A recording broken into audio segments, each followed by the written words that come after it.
All right, listen. The new podcast schedule for me is like 2 episodes a month. And with that, you get one regular podcast, one regular episode, and then one Carnival Crown Revoked. That's all I got for you right now, son. That's all I got, all right? But no, for real, that's what it is. That's what it's going to be for a little bit, right? I think we started off strong. I was giving you an episode each week. We were doing great. Rona hit, and then it was like... So anyway, yeah, that's what we got right now, okay?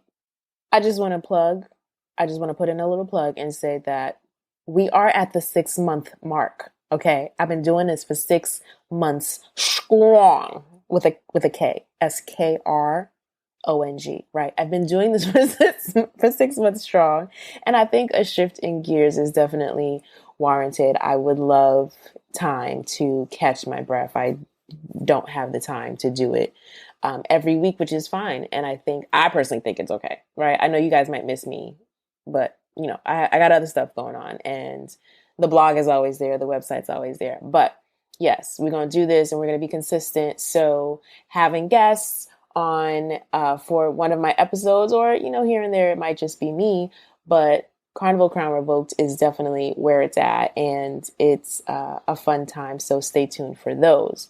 But enough about that. We're here because I have another episode for you today. I have another guest for you today. My homie from Mashkomi. Well, no, she's from Bahamas. So Bahamianista is here with us today virtually.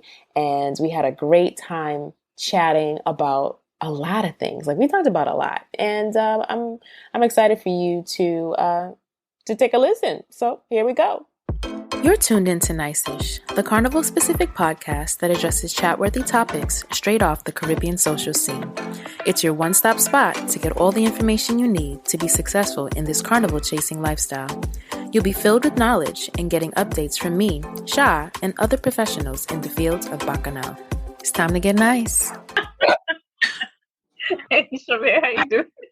Huh? I'm good. How are you? I'm good. I'm making my tea. I was toasting a bagel, and the thing is, it wasn't on, so I just wasted 5 minutes of my life. I just made some tea too. Okay. Ginger, just a touch of like organic spicy ginger. Yeah. I have regular black. I need to stay awake. We're just gonna start. We're starting. I hope you know. So I bought. Go ahead.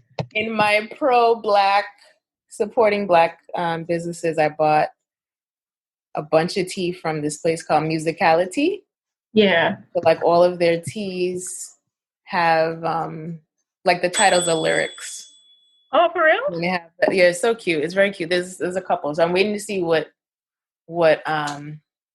they're like. Like, I ordered it, and then like an hour later they were like, "Yeah, it's shipped." I'm like, "Oh, y'all don't play." Yeah, that's cute. And black owned, right? You said black owned? Huh? You said they were black owned? Mm-hmm. Oh, okay. You gotta share that with me, child. So how's things? How's life? Man, rocking this Ubersoca. We be recording right now. I am rocking my Ubersoca 2017 tank top, but that's the last thing getting of my money. Listen, I had to anyway. No, me and my roommates decided we're not going. Okay. Yeah, it's just I just can't, and then on the day of when all the protests and stuff like really got to like a peak. Mm-hmm. I went to their page to see if they posted anything in solidarity, but lo and behold, and I don't have nothing against these artists, but they had an Instagram story of Mr. Killer whining on Allison Hines. And I was like, y'all can't read the room? Like, what's going on? This is great. I'm sorry. At this point, like, I don't even care. Like, I stopped my yeah, we not going. Yeah, I honestly I forgot about Uber. With all of that has been happening, like with everything that has been happening, I forgot about them. And you're right. I didn't see anything from them. I didn't see anything from a lot of, and this was actually on the topic list for us, but I didn't see anything from a lot of Caribbean businesses, and Yeah. so what's going on? Like, y'all know y'all still black, right? Right. Or at least, your patrons and consumers are probably up there in terms of that demographic, So, girl, I don't know because I know from the Caribbean side of it, a lot of people were saying, oh, they haven't experienced racism and this, that, and the third, especially people that don't necessarily live in the US. Mm-hmm. I remember me growing up, I don't think I ever really had any sort of racial experiences in the Bahamas, more so colorism, which is like the baby, I guess. I wouldn't say the baby because I don't want to diminish, what it is, but I haven't had those interactions with another race, if so to speak, as growing up in the Bahamas. When I moved to the US, most definitely it was like an eye opener. It's like, wow, really? Even like when my dad took me and my sister on track and field recruiting trips, like one of the track and field coaches, he was white, and he was like, oh, you guys speak very well. And I was like, oh, well, what did you I didn't say that because I was like 17, but I was just like, smile on his face. And I was like, well, what does he mean by that? And then Daddy kind of broke it down. He was like, well, when you come over here, you have to be careful. I was like, okay. So, but yeah. I remember, I get it, because they're disconnected. You might feel that you're not a part of that, but once you come over, it's a different story. But growing up in Boston, Lord, I remember, so there's this subway station called Back Bay, and it's across from a mall. It's like pretty hoity-toity mall. And I remember then there's like, if you cross the street, there's an island in the middle. Yeah. And so it's like subway, street, island, street, mall. Right.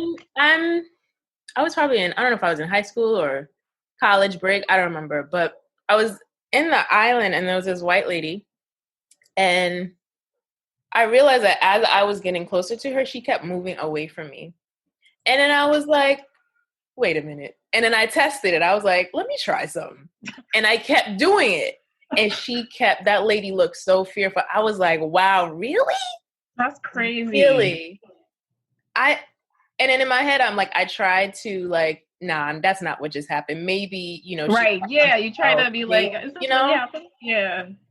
I was like, wow, that just happened. And then of course there's like all the when it comes to work and business and hierarchy, and then you're like, did I not get that job because you felt a way about, who I was, or you didn't want to have like the quote unquote angry black girl being, so I'm like, you try to think better of people, but then at the end of the day, you're like, no, that probably did happen. Your race may have played a big part in why you did experience something or why you didn't get an opportunity for something. Right. And then I leave colorism out because it was a struggle growing up dark skinned. I could imagine. There was always that, oh, you're pretty for a dark skinned girl. You know how many times I got that?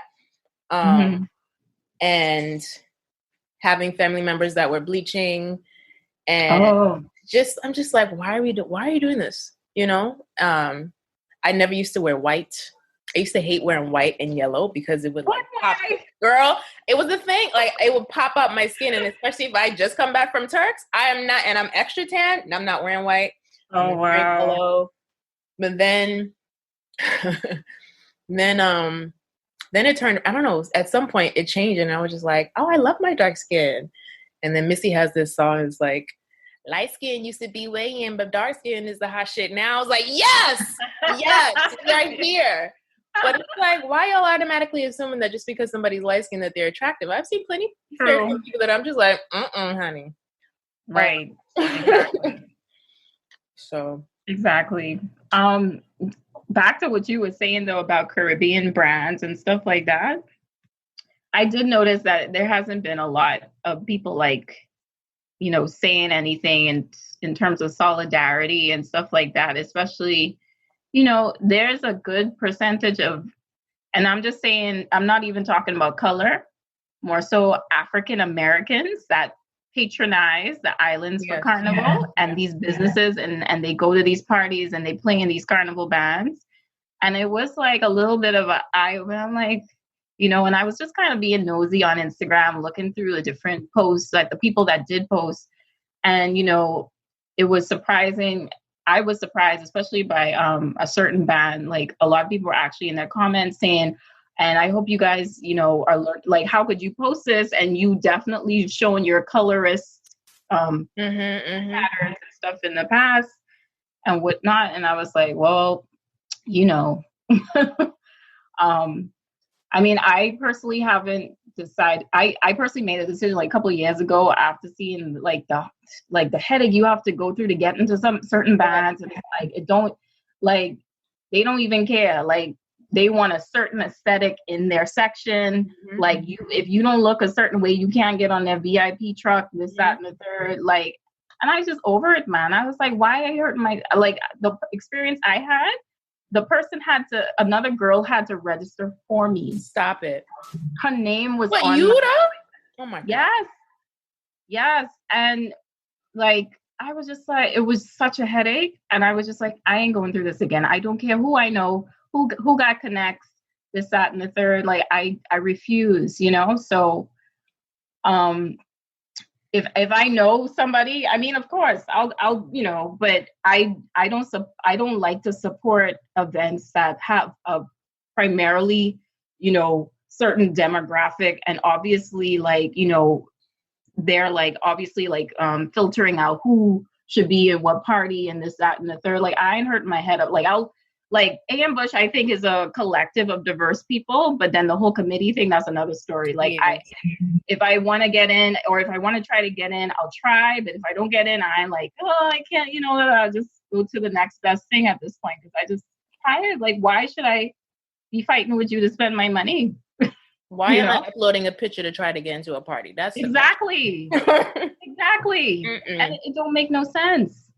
So, and then my thing is too, like, I'm glad like people are starting to realize this, specifically the consumers, because when Carnival band launch season come around, or when these parties start launching again, I want to see people like demanding, well, hey, you guys, can you get rid of this process and let it be fair game? Or at least, you know, and if they don't want to do it, they don't want to do it. It's their event. Let them do whatever they want to do. But like, don't be the same set that's running after these promoters trying to get into their fed after you then tell them, well, hey, we see you in your colorist ways, you know, like you're not asking them to pull up, basically. yes, come on, Riri. Sorry for rambling. It's fine. Yeah. Yesterday, I catch myself, but then it's weird. So I was looking up new doctors because I moved, and a part of me is just like, I've always wanted doctors that are Black, right? That is the goal. Not just because I'm trying to support Black, but because I feel like you're going to understand me, right? There are certain things that, you know, certain diseases or certain things that go on with our body that may not happen with white people. So, and then also, yes, women ideally as well, because again, you can study about a woman's cycle and you can study about all these things, but you don't experience it. So if I have a woman, she understands what it is that I may be going through. So I'm looking through the directory and I'm like, this is what people do when people submit resumes, right? Yeah. The minute you see a name that sounds Black, you may not go towards that. right?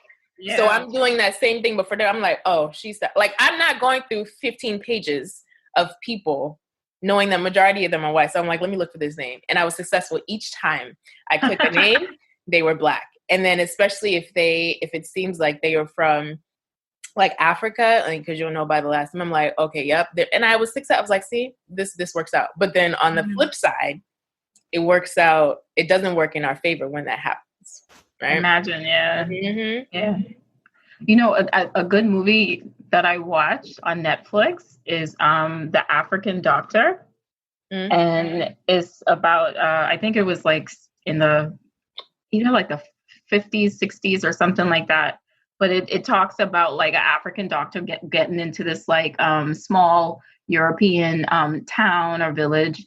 And he wants his, he's actually in France. So he wants his French citizenship, and they promise his French citizenship to him and his family or whatever, right? If he's the doctor of the town, but nobody will go to him because he's Black.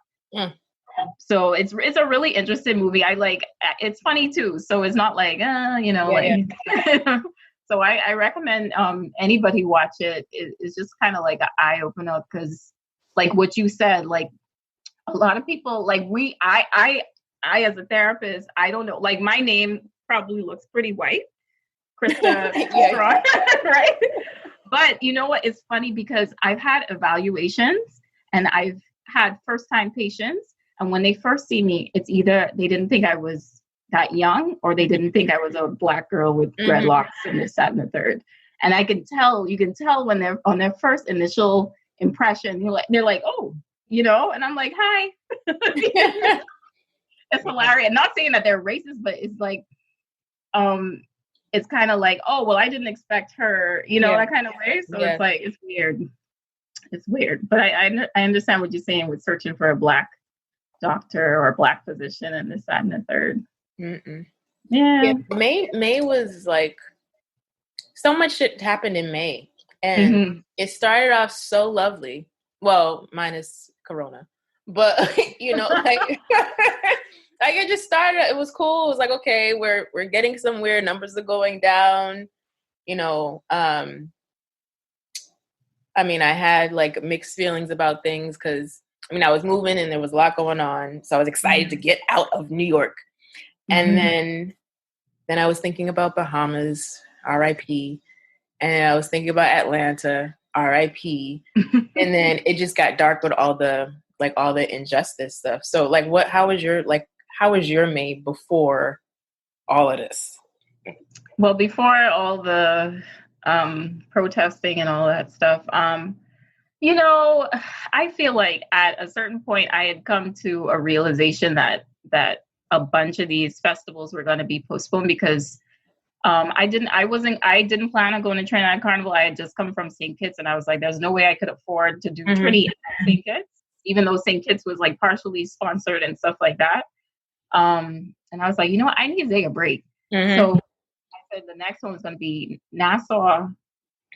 But once I saw everything, dropping like flies, like once they started closing things, flights were stalled or stopped or whatever the case may be, and all these different things, I was like, okay, this looks serious, and and going to work, hearing from like doctors, other health professionals and stuff like that, it's like, okay, they don't really speak on the pessimistic side of things. They speak more on the realistic side of things. And I was like, okay, some things that I have planned, like Bahamas, Bermuda, probably ain't gonna happen. And I had it in the back of my mind. I was like, let me just mentally prepare myself for this. Because I know, people are like, oh no, Carnival. And I'm just like, okay, it's done. I know what's gonna happen. Let me just try to move on and figure out what's next. Like that's the type of person I am. Because if I dwell, I get very emotional. Yeah. But for me, I just took it as I don't want to say it was a win because I love Carnival and I really wanted. I thought this year for Bahamas Carnival was going to be huge because I just knew, right? I just felt like so many people were coming, and then we were going to work with Bahamas Carnival Experience to try to do that marketing side of things. And I just felt really good about it. So that's kind of where I was disappointed, because I was like, are we going to be able to have that same momentum for next year? Mm-hmm. You know, but as grim or, as this may sound, I feel like everything happens for a reason. Personally, I feel I needed to take a break. Like, I needed to take a break from Carnival hopping over and over and over. Because, like, we know Carnival isn't a vacation, but I do understand, like, especially for people, maybe Bahamas was their only trip for the Carnival trip for the year. Yeah. So it's like, that's where I could be like, wow. I know somebody was saying it was their birthday trip and she was just so disappointed. She was looking forward to it. And that's kind of where I felt it. Like, I was feeling it for other people, where it's like, oh, they planned so for so long, and for this to happen, and it just kind of ripped everybody's dreams apart. So yeah, but I'm hopeful for next year, whatever that may look like. That's yeah. I know my mother was probably very excited that all my trips got canceled. Oh, really? She thinks like I don't like to sit still. I mean, I don't, but I'm like, it took a while. I think I'm still trying to explain to her, like, this isn't just, I'm not just doing this for fun. You know what I mean? Like, there legit are, there's value added, not just for myself, but for other people.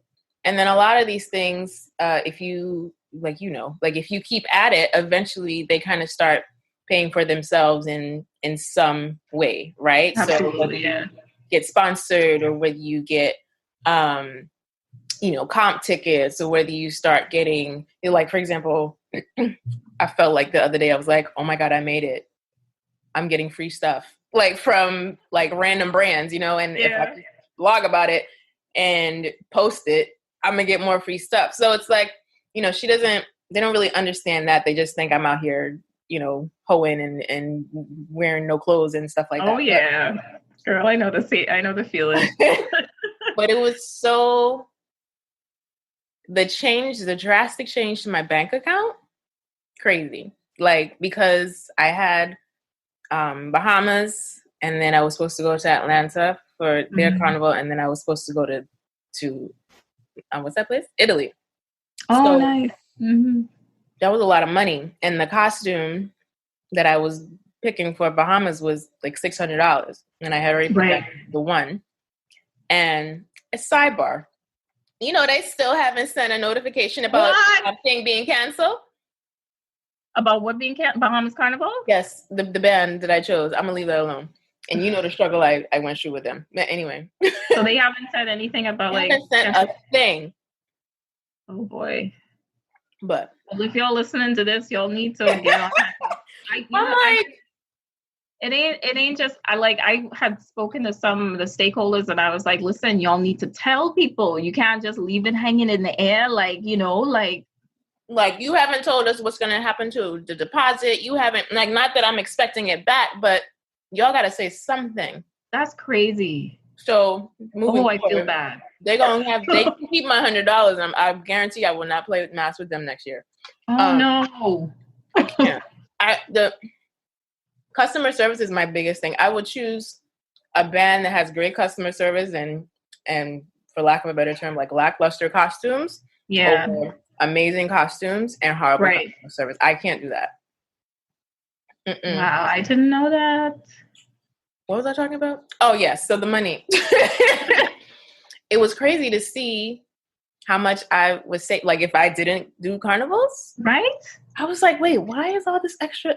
Oh, because I would have paid the balance on this, and I would have bought the back end of that flight, and I would have bought that for. It was so crazy how much we spend on this thing. I agree. Yeah. No, I've been standing up in my apartment, like, okay, what to do next? Almost like I don't know what to do next. Because literally 80% of my existence was Carnival. Yes. Crazy though. I think instead of, and I'm still saving, I think instead of spending on Carnival, I've just been spending on home decorating things. Same. Girl, this place is going to be decked out by the time I'm done. Same, child. Same. getting Amazon packages every day. Yeah, me and Amazon probably like best friends. Right. And they're getting faster. Like, yeah, I noticed that. Yeah, mm-hmm. they actually come in like, on time. Oh, this is 4 days early. Yeah. What was I gonna say? So I didn't know you had made a comment under my relocation post. I didn't remember. I think I knew at one point, but then I didn't remember that you lived in New York. When was that? So I actually went to college in New York, Long Island University. Okay. 2004 to 2009, and then I lived in New York till 2013. And I relocated to Florida because I had always wanted to move to Florida, but it was more of a choice where I had to renew my work visa. Mm-hmm. And the employer that I was with, they were willing to do it, but I had to pay for it, which is actually against the law. So, wow. Yeah. So, and plus my dad and his wife actually lived in Central Florida. So I was like, okay, let me try there. So I moved down there and I've been in Florida since 2013. But I definitely miss New York. I miss Brooklyn so much. I do almost every day. I miss the ease of, just hopping on a train and, going wherever I want to go instead of having to hop in my car and drive. I miss not having to pay for a car. But I lived there for about 9 years. So I don't miss it. I mean, I was never. Well, I don't miss the expense. Yeah, the expense. I still don't even miss the train. Like I don't know. I guess I just a car girl. Like I love driving, so it doesn't. Like driving an hour somewhere doesn't bother me. Like I still drive 2 hours to go get my nails done. You know what I mean? Because I live. Oh, like you really like driving. Yeah, I do. Like I've always, I don't know, maybe there's a correlation between that and video games, card games, like racing games. Like, I don't know, there's something about that. But I think I talked about this on my last, I don't really miss New York. It was too much. And I feel like Brooklyn is different, but still it's a lot of people and you really can't separate yourself if you wanted that peaceful time, Yeah, and I need all the peace in the world. Right. I feel like as I get older, I can definitely appreciate the wide open spaces that Florida has. Like, because I could live near Miami, but I don't have to be in Miami, if that makes sense, And then I can't remember what one of the reasons too I left New York wasn't work visa and family and stuff like that, but I was just getting sick and tired of the crowd. Almost, well, not so much the crowd, and it was just party all the time. And I do blame myself for my own choices, of course, but I just wanted something different, man. I just and I got that here. It's nice, quiet. Like if I look out my window, I'm looking at a lake, and people just walking by and walking their dogs, and set up beep beep and. No, oh my God, it's great. Like living in Harlem was so interesting. Like I'm like you're hearing people yell outside. There's police. There are unfortunately crackheads and homeless people, and it's just always bustling, and it is annoying. Right. It was too much. Like and even when I'm there, people are like, "Oh, you coming out?" No, like I'm a hermit. And y'all don't believe me. And my mother's like, "Oh, what are you doing this weekend?" I'm laying down. Right. Like, I feel like even if I was in Brooklyn, like I wouldn't have been gravitating to do anything unless I go collect food items that you can't get anywhere else. You know what I mean? So yeah, I like to stay inside. Like, and I always tell people, like, I save my coins to go abroad. Like you all fet after fet after fet and you're getting the same thing, you're seeing the same people. Exactly. And you're paying for what? The same experience over and over and over. I think my biggest thing though, because I do miss it, but I feel like I miss the access to museums, everything being so close together, walking, to see different things, that kind of stuff. Like, I miss the sights and sounds, like new sights and sounds, but not necessarily doing the same thing over and over and over, Yeah. So, yeah. The thing that I was struggling with the other day was like we were already, like, as influencers, well, that's a new word anyway, but like, yeah, I feel funny about it too.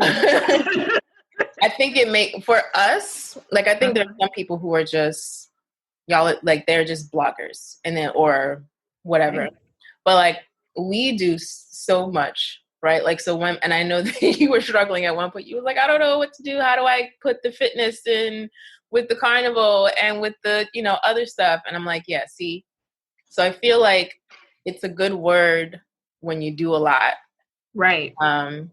And you're still, like, influencing people on whatever that is.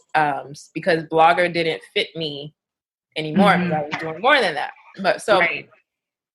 when Rona hit, it was a struggle to try and figure out, okay, what the hell do I post? And then it was an added struggle because I was in New York and the space wasn't what I needed it to be to create, or again, couldn't go outside. New York got the worst. You know what I mean? Like, it's like, I can't do anything. So like, if I was here, if I was in Connecticut when that happened, I at least could have escaped to like a park to take pictures or to do something or whatever, but I didn't have that luxury. So Rona hit, that was an issue. And then now you add on all these, all the injustice and the activism and all of that. And you're like, okay, what do I post for real? Like, how do you stay true to your brand? How do you support the cause as a Black person? How do you, like, it was just like, this is a lot. Like, I took a sabbatical to plan for Rona. I'm not going to take another sabbatical to plan, to plan for this. Like, it's a lot. And then I remember, like, someone like posted something that kind of triggered me, and it was kind of like, trying to put this in the best words, basically, essentially shaming people for certain ways that they support. Like, it's not about, like, your posts to support Black Lives Matter or what have you is not about you. So X type of post is, in their eyes, unacceptable, right? So I'm just like, I see what you might be trying to say.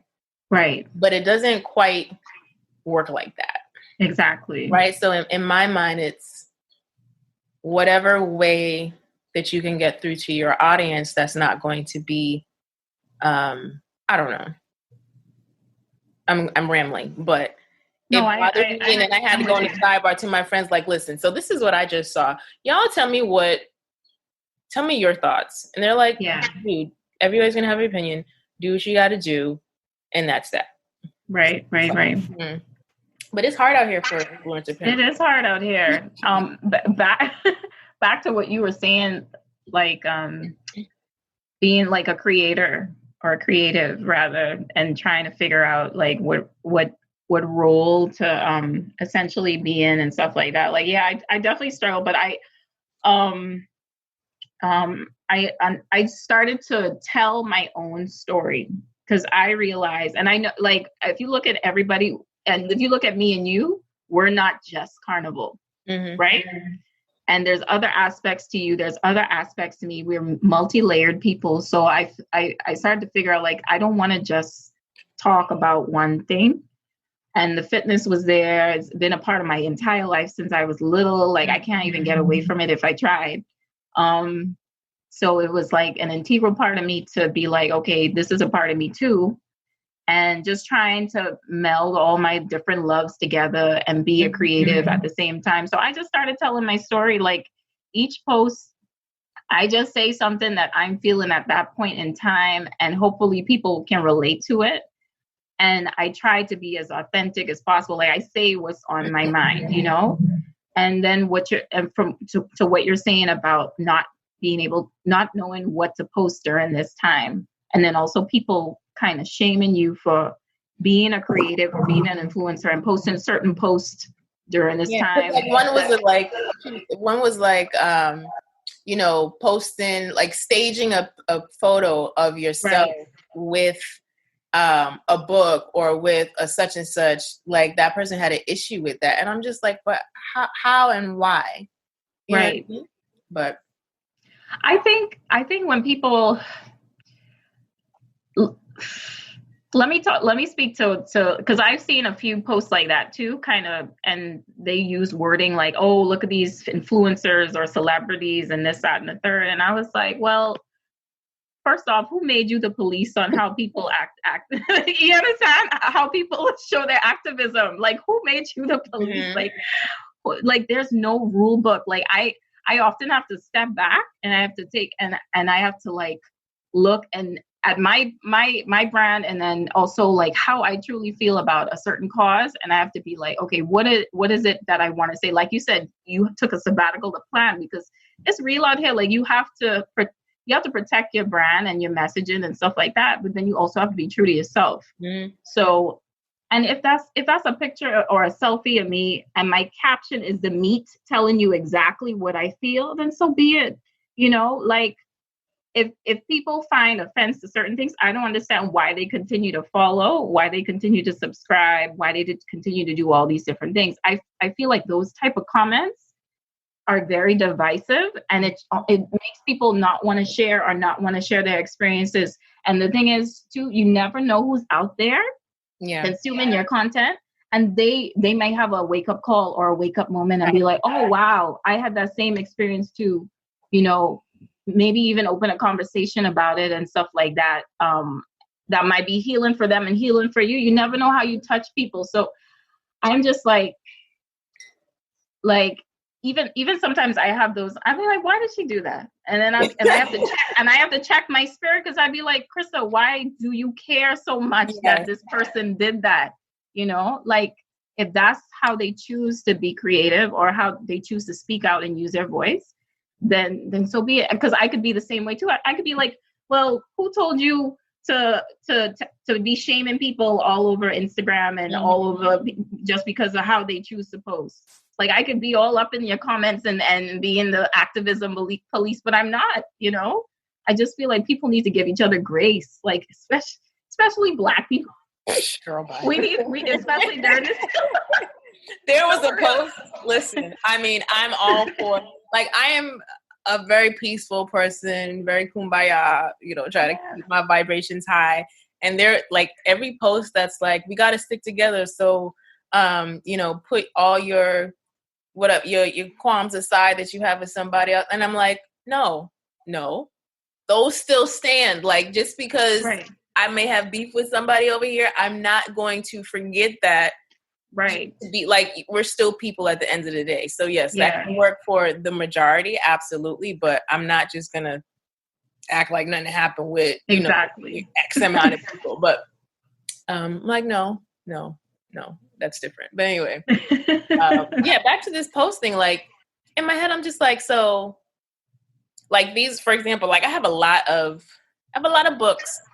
I have a lot of things, and they may not be physical books. They may be books that I have like on Audible or whatever that are very pro-Black and very educational. So I'm like, so what is the issue with me sharing that? Because like when I posted the one, was it yesterday, about the Black Encyclopedia, and someone was like, oh my God, didn't know about this. So it's like, so if I didn't post that based off of what somebody else felt wasn't authentic, then that person would not have known about that book.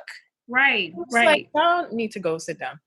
And the thing is too, I saw that post too, and I was like, if this if this had popped up in another way, like would it have even resonated with me? Like because I know Tingz Nice branding, I know her colors, I know when it's Tingz Nice, I'll be like, oh, Shamir posted that. Well, let me go check it out, because I know you and I have like a connection to you, even if we didn't know each other, because I know you as a influencer. Like I'd be like, oh, let me check it out because she posted it. You know what I'm saying? So like, I'm not just going out here buying books, just let me go buy this because it's going to look good for like, no, I'm genuinely interested in whatever subject it is that that book may be on. Like, right. Yeah, I think people have to be so careful. And for the people that are scared to post and don't know what to post, just be authentically you. And sometimes you don't even need to post. Like, yeah, people don't have to know what you're doing. Like, it's not right. about, it's not about that. Right. Like, it's not like who can do the most contests and stuff. And sometimes that's how I think people, they want to see, especially if you have a bigger platform or you create a lot, you push a lot of different products. They want to see you doing this and this and that. But if you aren't actively, authentically doing that, then it's like, you know, it's like it's no point. Like, just do what's authentic to you. I don't know. Agreed. I'm sorry. I'm looking on Instagram to see if anybody asks questions. Okay. One. So the one that came, so we can have a lighter conversation. Someone wants to know what is each of our most memorable carnival experiences. I gotta think. Oh gosh. Man, oh Lord. I feel like there's been really good things from all of them. It's hard picking just one, but I think, and I know this may sound cliche because I talk about St. Kitts and Sugar Mass a lot, but honestly, it was like, because their music is so different and the vibes was just so different and everything like that. And it was just so laid back at the same time too, you know? So I think St. Kitts Sugar Mass was definitely one of the most memorable because it was almost like culture shock. Like, I thought I had been to Carnival before, but I had never been. It was almost like it was a brand new experience, you know, like from Juve to the Fets to being on the road and everything. It was like, it made me kind of fall in love with Carnival again, because you know how there was a certain point in time, like even Bahamas picked up Carnival, you know, and stuff like that.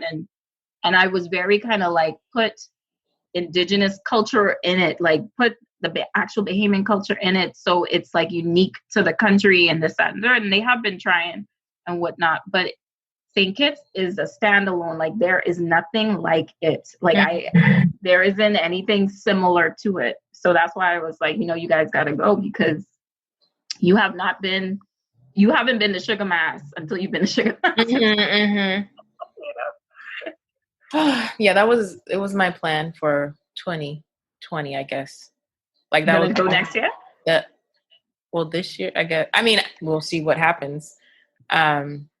We'll see what happens with everything, but I don't know. I'm kind of just hesitant to do anything. You know, with Rona still kind of out and about, you don't know what's going to happen in the fall. Granted, I mean, I do have a bunch of credit, you know, airline credit now that I can use. So we'll see. But yeah, because I'm like, oh, I got to go. And you know, you always got to go before the crowd gets there. And that's going to be like the new wave for, I don't know, 2022 and 2023, because everybody's going to catch on. But for me, and I feel like saying this now is everybody's going to roll their eyes, but for me, it was Jamaica 2016. And that was kind of like my Sugar Mass, you know, like it was different. And I was so excited because, you know, I'm low-key Jamaican on the inside. And so I was like so excited to hear dance hall. Like, you know, I wanted nonstop dance hall. I understood that stuff would be played, and you know, there's controversy about that too. But I was looking forward to that experience, the culture, the music, the food, and the road. The 2016 road it poured like cats, dogs, horses, cows, right? But it was amazing. And when you're hearing gas on the road and there's like this immediate choreography of like 300 people going down the road doing these dances. I was like, I have reached heaven. I have reached heaven. And my travel buddy, Bae, she was like, I can't. I'm going back to the hotel. I was like, all right. And I stayed out on the road by myself. I was like, I am not leaving. I will find you later. But this right here, no, we're staying. So definitely Jamaica 2016. Rain and all, take off my boots, pour out the water, that type of downpour. What band you played in? You was a Peeny Wally. Oh yeah, I remember that costume. When they come back, and wherever they go, I will go. They're on sabbatical. That's fine. When they come back, I'll be there. But intimate, they're a boutique band, right? So they're only going to register X amount of people, which is what I prefer and love. Band, get your costume, takes like 10 minutes, and you're out. Everything was amazing. Quality over quantity. Like all that Exodus and Jamaica, they're great, but it's not for me. And I keep saying, like, when I do decide to go back to Trinidad, I want a small band. Like, I want smallish, right? Because I don't even know if any band in Trinidad is considered small, but I would love to play with Lost Tribe. Because are they small? Are they considered small? I didn't feel like they were that small. I feel like we were still kind of, and also remember you got those big costumes on and stuff. There's space though when it's not time to be judged, because they line you up to judge like four times, I think. But there was definitely space as we was moving like between judging points and whatnot. But yeah. It's pretty big. There was a lot of people. Okay. So, I don't know. Tribe, Ronnie and like just something that's the opposite of what is popping. Like, that is where I need to be. Girl, I agree. I mean, I think if I go to Trinidad next, I don't know. I don't even know what's going to look like. I'm still waiting to see what they say. But I think I was thinking Rogue or Paparazzi or Lost Tribe, to be honest. But I don't know. We'll see. Yeah. But what was your most memorable? It was definitely Jamaica for sure. Oh no, because where have I gone? Let's see. I went to Grenada before it was popping. So I went to Greens in 2014 and I love the road. Actually, I love what day was it? I think the first day is when it's dressed down. It's like Monday wear, right? Yeah. I preferred that day over the regular road. I was too popped down. I never made it to midnight mass. Like, I didn't either. We were leaving. We were leaving regular road as midnight mass was starting. And legit walked all the way back to Grand Anne's, like where we were staying from, wherever it stopped, and that was a long ass walk. And I was like, I'm done. And then, like, they didn't have all the fetes that they have now, right? Like, it was really that was probably one of the most relaxing carnivals because there wasn't anything to do. Oh, really?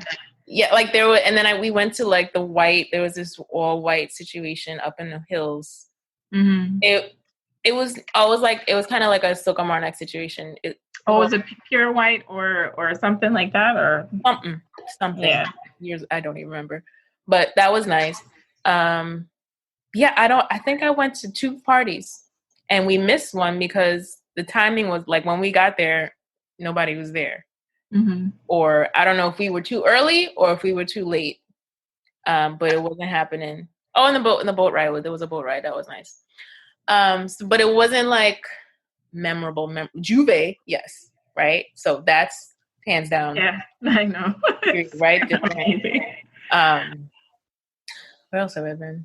No, I think Jamaica wins with that memory. And then even the year after that, like 2017 Road was amazing. Like, and I was 100% sober.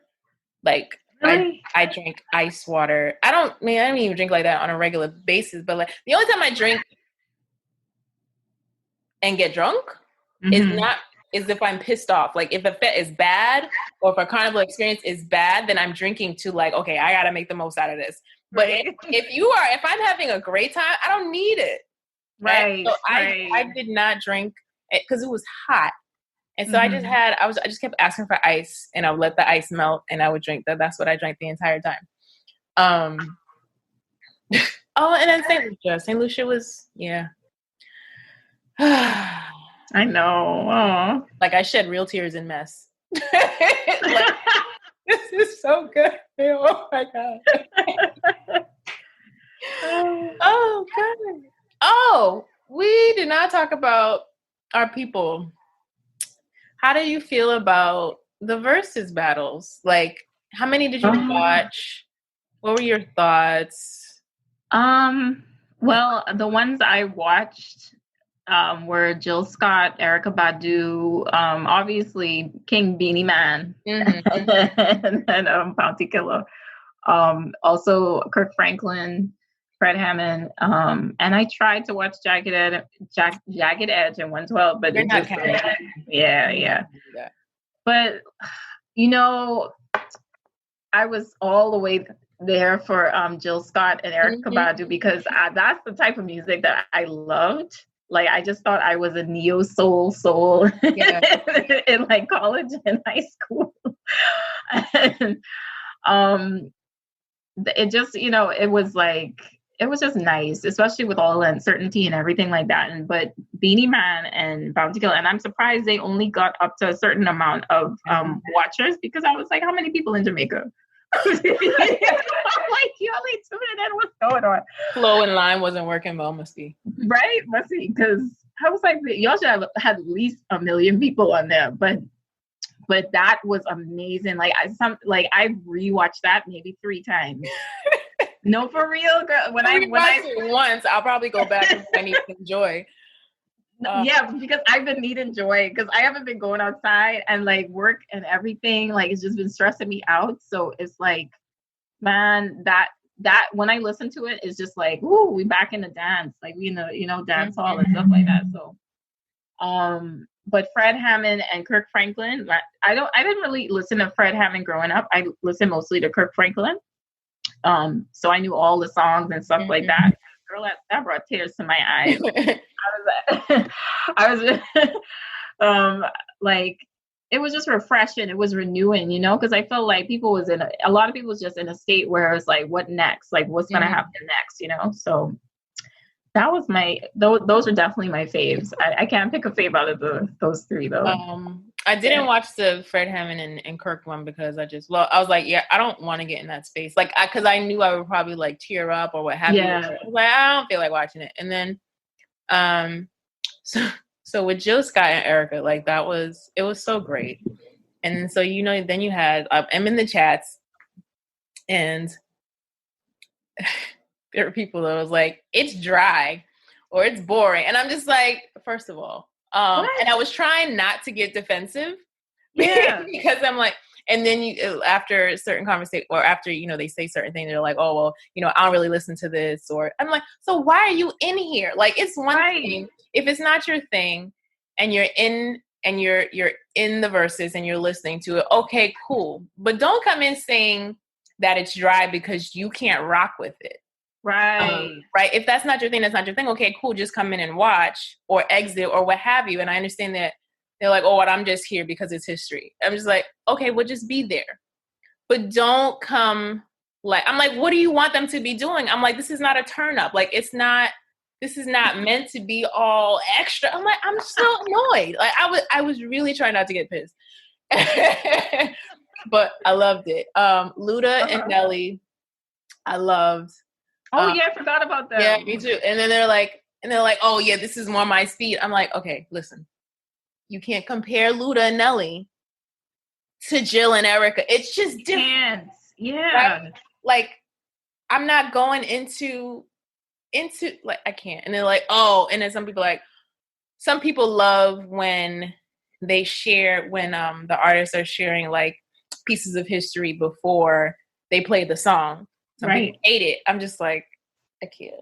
Like, I know. Like people, you cannot please people. You can't please everybody. Like I can't. So like they kept getting better, and I love the versatility of them. And then I lost it when Beanie and Bounty went on, because it legit teleported me back to middle school days, like being myself in my father's store. My brothers come and we're doing random dances in the middle of the aisle, and it's just like all roller skating. Like it brought me back again. I cried tears of, I'm so like sentimental, like nostalgia.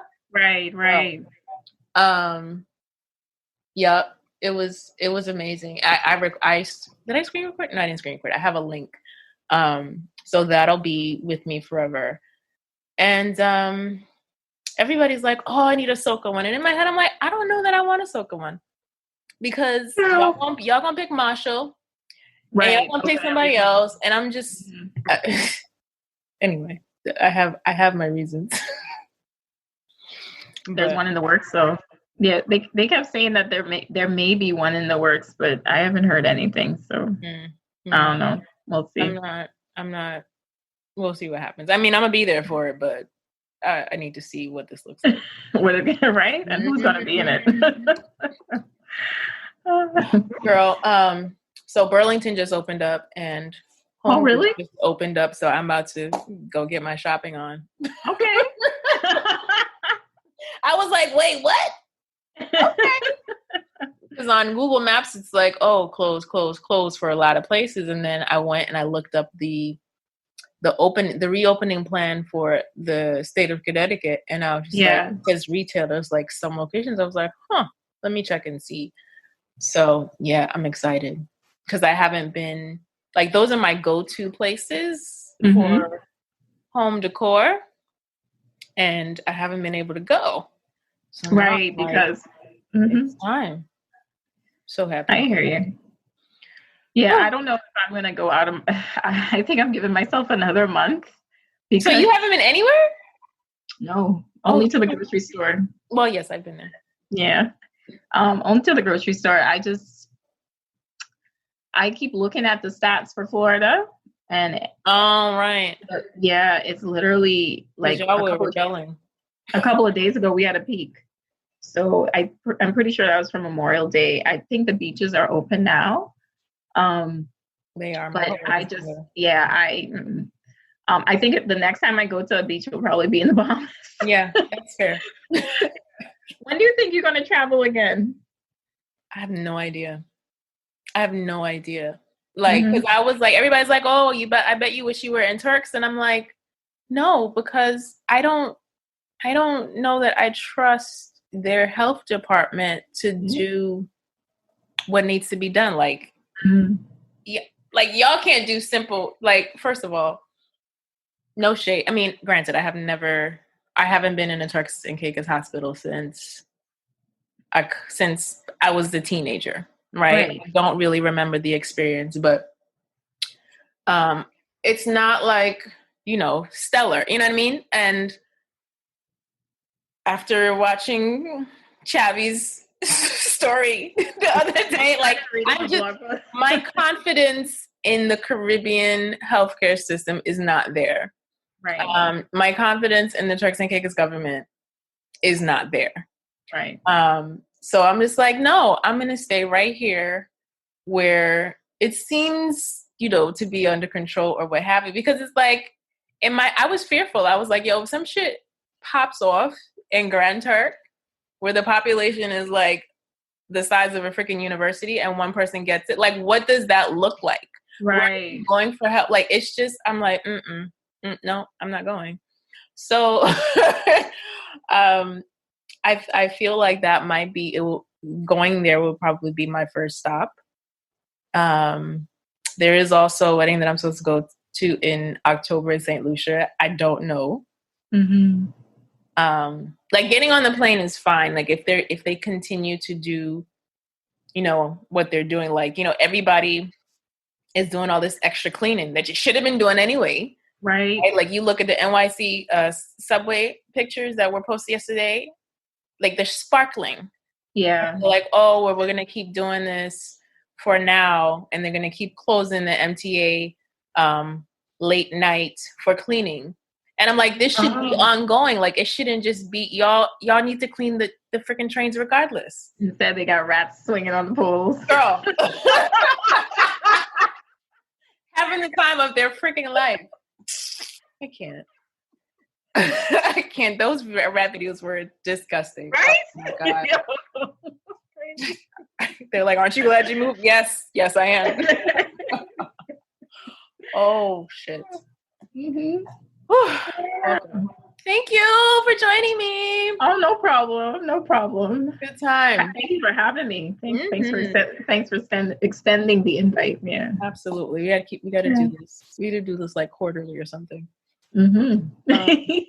Yeah. And I'm not editing anything out, so it's just gonna go just so. Oh, okay. Just like this. That's fine. All right. Whoever take offense. I don't care. That's the attitude. I love it. All right, darling. Have a great day. Stay safe. You too. All right, you too. Say hi to your cat. I will. All right. Bye. Thanks for tuning in to the latest episode of Nice-ish. As always, I'm grateful for your time and attention. Stay plugged in by subscribing to this podcast, my website, tingznice.com, and following me on all social media platforms. Visit the show notes for all the links and the plugs related to this episode. If you ever have questions about anything we discuss on the show, be sure to hit me up at info@tingznice.com.